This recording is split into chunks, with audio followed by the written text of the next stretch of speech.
Are you an iPhone user trying to wrangle your kids' screen time? It can feel like you've been given an impossible mission.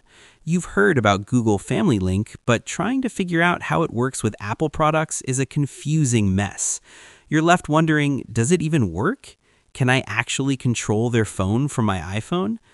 The short answer is yes, but it's complicated.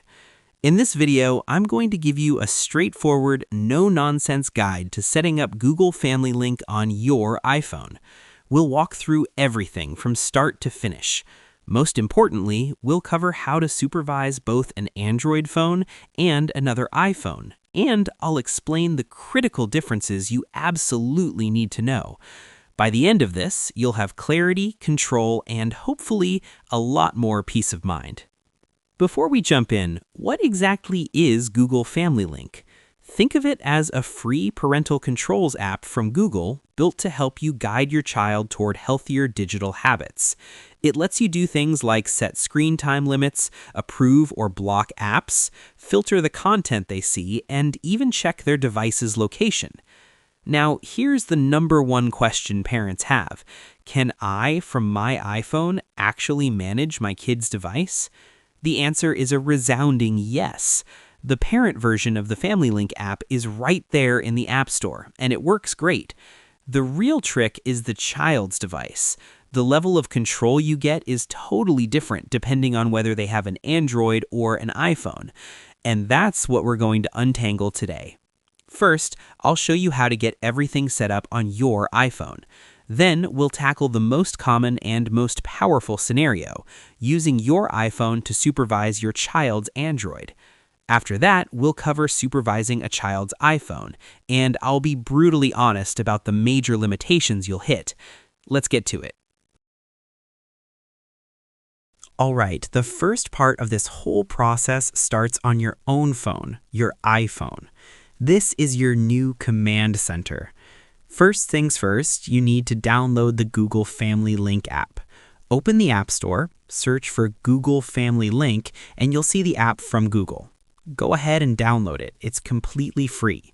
For the best experience, your iPhone should be running at least iOS 16, but it's always a good idea to be on the latest version to make sure everything runs smoothly.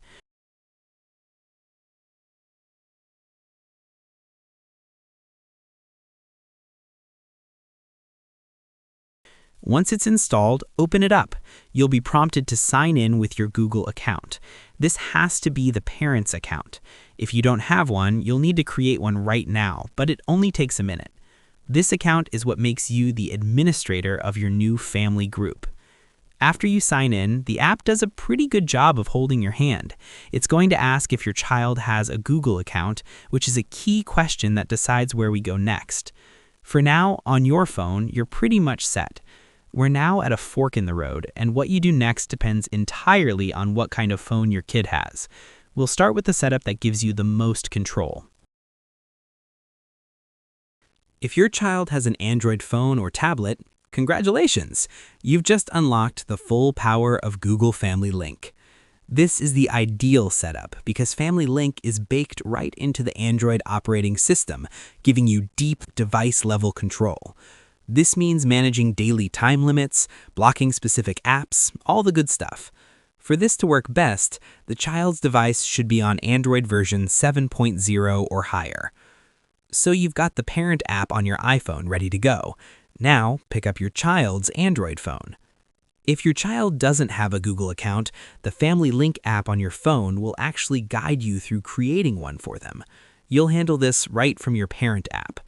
If they're under 13, Google requires a parent to create the account anyway. If your child already has a Google account on their Android, the process is a little different. On their phone, go to Settings, scroll down, and tap on Google. You might see Parental Controls right there. If not, look for an All Services option, then find the Kids and Family section and tap Parental Controls. From here, tap Get Started.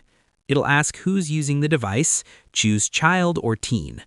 Next, it will show you the Google accounts on the phone. This is important. To avoid any confusion, make sure your child's account is the only one signed in. If you have your own account on their phone, you'll need to remove it first. Select your child's account to move on. It will then ask you to link a parent's account. This is where you'll enter the exact same Google login you used on your iPhone's Family Link app. After you sign in as the parent, both you and your child will see a screen explaining what supervision means. This is a great moment to go over this with your child so they understand what you'll be able to see and do. To finish the process, you'll enter your child's Google password to confirm they agree and then tap Allow. The phones will take a second to link up. Back on the child's device, you'll be asked to review the apps on their phone. You can scroll through and block anything you don't want them using, though some pre-installed system apps can't be disabled.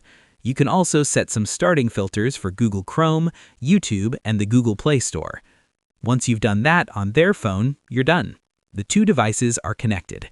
You can put their phone down and do everything else right from your iPhone. Okay, let's talk about the elephant in the room. What if your child also has an iPhone? This is where most of the confusion happens, so let me be super clear. Google Family Link cannot fully supervise another iPhone.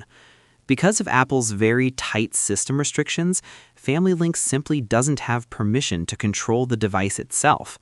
This means you will not be able to set overall screen time limits, you can't block most apps, and you can't see their general app activity. Family Link's location tracking also won't work reliably. So what can you do? When you use Family Link with a child's iPhone, the supervision is basically limited to their Google account and what they do inside Google's own apps. You can manage settings for YouTube, Google Search, and Google Chrome. For example, you can force YouTube into restricted mode or turn on Safe Search for Google to filter out explicit results. You can also manage their Google account password or privacy settings. To set this up, you still start on your parent iPhone and sign into Google Family Link. When it asks about your child's Google account, you'll either create one or link their existing one. Now, on your child's iPhone, there's no special child app to install. You just need to sign them into Google Apps, like Gmail, YouTube, or Chrome, using the supervised account you just set up. When they sign in, you might have to enter your parent password to give permission. And that's pretty much it. The controls you have are in your parent app, but just remember they only apply to what your kid does inside Google's apps, not the iPhone itself.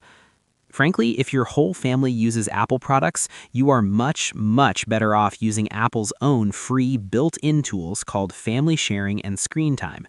They're designed to do for Family Link does for Androids, giving you full device-level control. All right, we have covered a ton of ground, and hopefully this is clearing up the Android versus iPhone confusion. If this video is helping you make sense of it all, do me a quick favor and hit that like button. It honestly helps the channel out a ton and gets this info to more parents who are feeling just as lost as you might have been. Now that you're set up, let's hop back to the Parent app on your iPhone and take a quick tour of the really powerful features you get when supervising an Android. When you open Family Link, you'll see your child's profile on the dashboard. Tap on it, and you're in their control panel. First up is the big one, Screen Time. Here, you can set a daily limit for how much time they can spend on their device. You can even set different limits for school nights versus weekends. You can also set a bedtime, which locks the device when it's time to wind down. This is one of the best tools for building a healthy digital routine. Next is App Limits. When you tap into their app activity, you'll see every app on their phone and exactly how long they've used it. If you see they're spending way too much time on TikTok or a specific game, you can tap that app and set a unique time limit for it, or just block it completely. You can also mark important apps like the calculator or a school app as always allowed, so they don't count against their daily time. Then there's Location. As long as your child's Android is on and has a connection, you can open this tab and see their location on a map. This can bring such huge peace of mind when they're at a friend's house or on their way home. Finally, under Content Restrictions, you manage all their Google services. In the Google Play Store section, you can require your approval for all purchases and even for free downloads. This stops them from installing anything without you knowing. You can also set content ratings for apps, games, and movies, which is a lifesaver. These are just the highlights. I really encourage you to poke around in all the settings and see what works for your family. The level of control is seriously impressive and can be a total game changer. So that's the deal. Setting up Google Family Link from your iPhone isn't just possible, it's incredibly powerful as long as your child is using an Android device. It gives you a whole toolbox to help you set digital ground rules and keep your kids safer online. We learned that you can easily grab the Parent app from the App Store to get started. We walked through the entire setup for a child's Android, which unlocks all the best features like screen time, app blocking, and location tracking. And we also cleared the air on the major limitations of trying to supervise an iPhone, where your control is limited to Google apps, and Apple's own screen time is a much better fit. Look, the point of all this isn't to spy on your kids, it's to guide them. It's about starting conversations about their digital habits and helping them build the skills to manage their own time as they get older. I really hope this guide gave you the clarity you were looking for. If you have any questions at all, or if you get stuck somewhere in the process, drop a comment down below. I do my best to read and answer as many as I can. If this video helped you out, please think about subscribing and turning on notifications for more simple tutorials just like this one. Thanks for watching, and I'll see you in the next one.